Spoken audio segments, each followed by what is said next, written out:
welcome back. Sin Workers Compensation Act 2015 chapter number 4 rules. आज हम discuss करेंगे rules के बारे में. Power to make rules. Section 39 subsection 1 government may make rules to carry out the purpose of this act. Subsection 2 in particular and without prejudice to the generality of foregoing powers, such rules may provide for all or any of the following matters, namely for prescribing the intervals at which the conditions subject to which an application for review may be made under section 6 when not accompanied by medical certificate. इस section का मतलब ये है कि government बाख्तियार है कि किसी भी किस्म के रूल्स अगर वो अमेंडमेंट करना चाहे with respect to this act तो वो कर सकती है. ठीक है. और इसके अलावा इसी रूल के तहत ये भी तय कर सकती है कि किसी भी के लिए मेडिकल एग्जामिनेशन का इंटरवल क्या सेट होना चाहिए. नॉर्मली इस पर प्रैक्टिस ये होता है कि जब आपकी हाफ मंथली पेमेंट किसी इंजर्ड वर्कर को जो उसके कंपनसेशन के पॉइंट ऑफ व्यू से हाफ मंथली कंपनसेशन दी जाती है तो नॉर्मली पेमेंट डिसबर्समेंट करने से पहले जो है वो मेडिकल एग्जामिनेशन जो है एम्प्लॉयर इंटरेस्टेड होता है कि इंजर्ड वर्कर की मेडिकल एग्जामिनेशन हो जाए और फिर उसके बाद जो है उसकी इंस्टॉलमेंट डिसबर्स हो जाए. लेकिन उसके इसीलिए इसी पॉइंट ऑफ व्यू से बाज़ होगा क्योंकि अनईजीनेस हो जाती है, वर्कर समटाइम फील ट्रबल के बार बार वहाँ पे फिज़िकली जाके अपना मेडिकल एग्जामिनेशन करवाना थोड़ा सा बायसे तकलीफ़ होता है, स्पेशली उन वर्कर्स के लिए जो इंजर्ड होते हैं, हॉस्पिटलाइज होते हैं या अंडर ट्रीटमेंट होते हैं. तो लिहाजा for the facilitation of the worker government ने ये प्रोविज़न रखी हुई है इस लॉ के अंदर. अगर वो चाहे तो वो प्रिस्क्राइब कर सकती है कि लाइक विद इन मंथ आपको मेडिकल एग्जामिनेशन करवानी है, विद इन 2 मंथ्स करवानी है, या आपको 6 महीने के अंदर कितनी जो है वो आपको मेडिकल एग्जामिनेशन के इंटरवल्स वो तय कर सकती है. Subsection B for prescribing the intervals at which and the conditions subject to which a worker may be required to submit himself for medical examination under section 1 or section 15 जिस तरह अभी हमने डिस्कस किया इसके हवाले से. For prescribing the procedure to be followed by the commissioners in the disposal of cases under this act and by the parties in such cases. अब जितना भी हमने एक्ट जो हमने पढ़ा है जिसके अंदर कमिश्नर के पास जो अथॉरिटीज़ थी with respect to the hearing of the case और entertainment of the claim of the compensation from the workers and how he actually disposing of, जो हमने थ्रू आउट पिछले लेक्चर्स में रिगार्डिंग दिस एक्ट पढ़ा है, वो तमाम प्रोसीजर जो है डिफाइन किया गया है, वज़ा किया गया है by the government. And section C is also describing the same कि government may define the procedure of the commissioner as well, that what is the conduct, what should be the conduct of the commissioner in case of when he is entertaining any claim of compensation.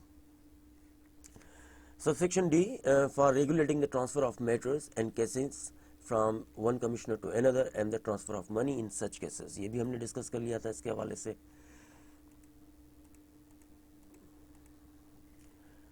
Power to make rules for regulating the scales of cost which may be allowed in proceedings under this act कि commissioner जो है या इस act के तहत जो है commissioner को ये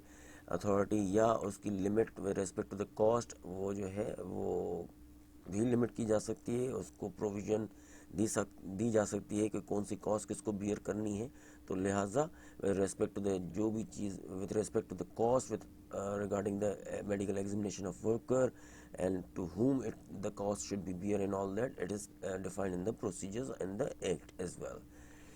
Subsection K for prescribing and determining the amount of the fees payable in respect of any proceedings before a commissioner under this act. अगर compensation claim request अगर कोई फाइल करना चाहे from the employer or from the employee or a worker तो उसकी fees जो है वो कमिश्नर डिसाइड कर सकता है under this act. Subsection L for the maintenance by the commissioner of registers and records of the proceedings before them, उसके हवाले से रूल्स बन सकते हैं. M for prescribing the classes of employers who shall maintain notice books under the subsection 3 of a section 10 and the form of such notice books. जिस तरह ये भी हमने डिस्कस किया है पिछले लेक्चर्स के अंदर. तो लिहाजा ये भी गवर्नमेंट की जवाबदेही है कि कौन से जो है रूल्स वो बनाती है रिगार्डिंग कि किन एम्प्लॉयर्स को पाबंद किया जाए कि जो है वो अपना नोटिस बुक वगैरह जो है मेंटेन करें on the company premises. Describing the form of a statement to be submitted by employers under section 11. किसी भी किस्म की स्टेटमेंट या फॉर्म जो है वो डिज़ाइन कर सकते हैं इसी लॉ के अंदर वो भी जो है एम्पावर्ड है commissioner. O. For prescribing the cases in which the report referred to in Section 12 may be sent to the authority other than the commissioner. इसके हवाले से भी प्रोसीजर डिफाइन कर सकते हैं अंडर दिस लॉ कि if any accident report is required other than the commissioner, like we have discussed in the previous lectures कि वो फैक्ट्री इंस्पेक्टर्स हो सकते हैं, लेबर डायरेक्टर्स होते हैं, तो उसके लिए भी प्रोसीजर जो है इस लॉ के अंदर वज़ा किया जा सकता है और वो वज़ा किया गया है.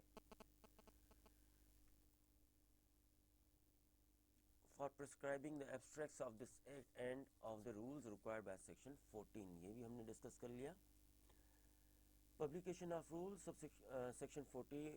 subsection 1, the power to make rules conferred by section 39 shall be subject to the condition of rules being made after previous publications. Right, ये जो powers अंडर दिस एक्ट जो है दिए गए, इनफैक्ट गवर्नमेंट के पास जो अथॉरिटीज़ हैं, पावर्स हैं टू अमेंड और make rules with respect to the Sindh workers compensation act 2015, वो subject to the condition of a previous publication है कि प्रीवियस पब्लिकेशन कब हुई थी और किस तरीके से हुई थी, वो सारी डिटेल्स उनके अंदर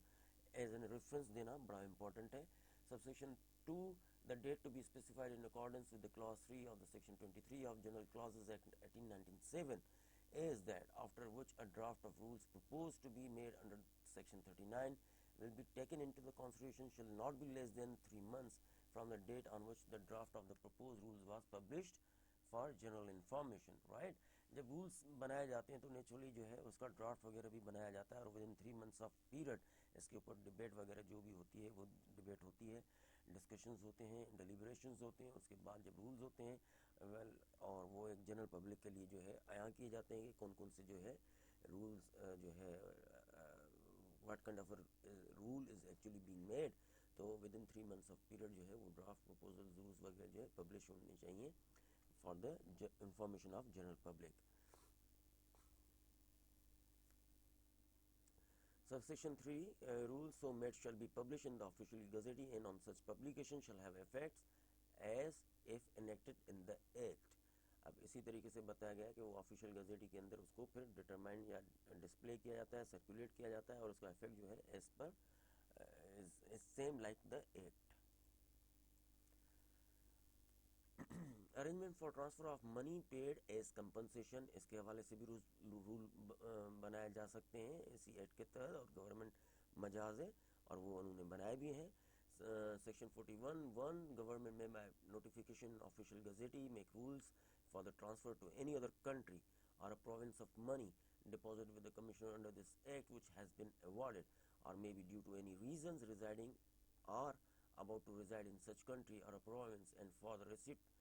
distribution and administration in the province of Sindh of any money deposited under the law relating to workers' compensation or any other country or province which has been awarded to may be due to any person residing or about to reside in the Sindh.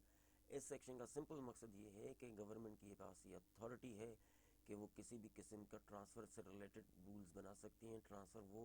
Out of city हो सकता है, out of province हो सकता है, out of country हो सकता है, या फिर कोई ऐसा केस जो आउट ऑफ कंट्री है और वो सिंध के अंदर जो है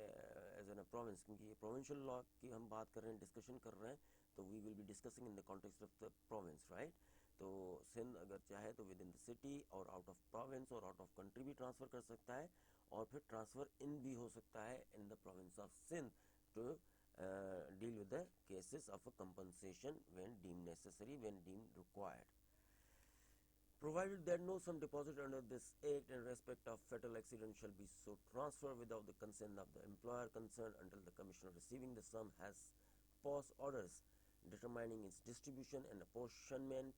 under the provision of subsection 4 and 5. इसका सिंपल मकसद ये है कोई भी अगर डेथ से रिलेटेड कोई कंपनसेशन का क्लेम फाइल्ड है तो कोई लाइक फॉर एग्जांपल अगर फाइल हुआ है वो कराची में, तो कराची से आउट ऑफ सिटी या आउट ऑफ प्रोविंस जब तक एम्प्लॉयर की कंसेंट नहीं होगी तब तक वो जो है कमिश्नर जो है ट्रांसफ़र नहीं कर सकता एज पर द लॉ.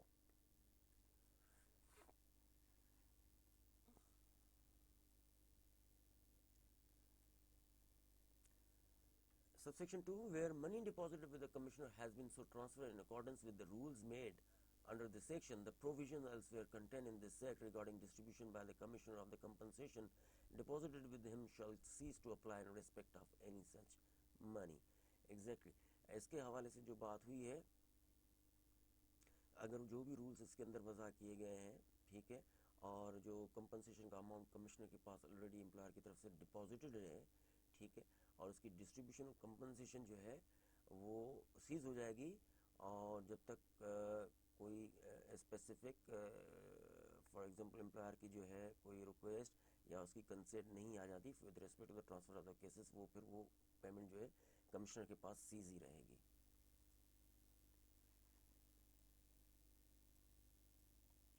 सो ये था चैप्टर नंबर 4 रिगार्डिंग रूल्स। हमने थोड़ा सा रूल्स के बारे में इस चैप्टर के अंदर जाना, और इसके हवाले से कोई मज़ीद क्लियरिफिकेशन चाहिए हो तो you are welcome, and just write me your question ताकि मैं उसको अप्रोप्रिएटली रिस्पॉन्ड कर सकूँ। Thank you very much, take care, stay tune for the next lecture.